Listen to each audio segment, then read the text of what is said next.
Radhika madam ஏன் அவ்வளோ tension ஆனாங்க, எதுக்கு இப்படி பேசுனாங்க அப்படின்றது இந்த வீடியோ பார்த்தா உங்களுக்கே புரிய வரும்.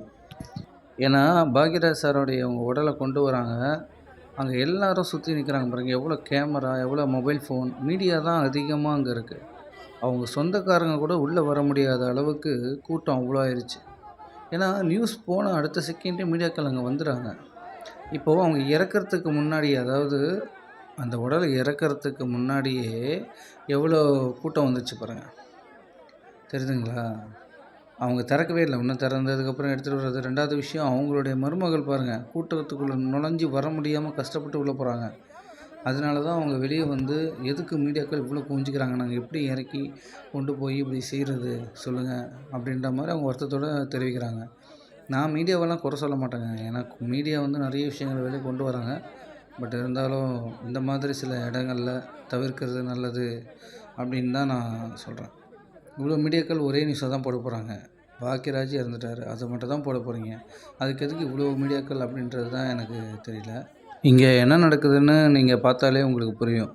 இவ்வளோ கூட்டத்தில் அவங்க அந்த உடலை இறக்கி கொண்டு உள்ளே போய் சேர்க்கறதுக்கு எவ்வளோ கஷ்டப்படுறாங்க அப்படின்றத நீங்கள் ஃபுல்லாக பார்த்தாலே உங்களுக்கு புரிய வந்துடும். அதுக்கு தான் அவங்க வேண்டாம், தயவுசெய்து விடுங்க. ஏன்னா லாஸ்ட் டைம் பாரதிராஜா அவர்களுக்கு ரொம்ப மீடியாக்கள் வந்து நிறைய குவிஞ்சி அவங்களால நகரக்கூட முடியாத அளவுக்கு சில இடங்களெல்லாம் ரொம்ப கூட்டமாயிருச்சு. அதெல்லாம் பார்க்கும்போது ரொம்ப கஷ்டமாக இருந்தது. ஸோ அதனால் கொஞ்சம் குறைச்சிக்கலாம் அப்படின்றது தான் என்னோடய கருத்து. சில மீடியாக்கள் மட்டும் அலோவ் பண்ணால் போதும் அப்படின்றது தான் மக்களுடைய கருத்தும். முக்கியமான மெடிக்கல்னால் ரொம்ப காலமாக இருக்காங்க, அவங்களாம் உள்ளே போனால் கொஞ்சம் ஓகே. இது துக்க நிகழ்வு இல்லைங்களா, அதனால தான் கம்மியாக போகிறது நல்லதுன்னு சொல்கிறோம். ஒரு சந்தோஷமான விஷயம்னா எவ்வளோ மீடியாக்கள் வேணால் போகலாம். ஏன்னா வரவங்களோட மைண்ட் எப்படி இருக்குன்னு யோசிச்சு பாருங்கள்.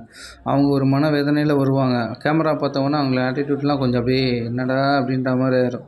அதுக்கு தான் சொல்கிறேன். பாக்யராஜ் அவர்கள் இயக்கிய படம், நடித்த படங்கள் எது உங்களுக்கு ரொம்ப பிடிச்சிருக்கு அப்படின்றத கமெண்ட்டில் சொல்லுங்கள்.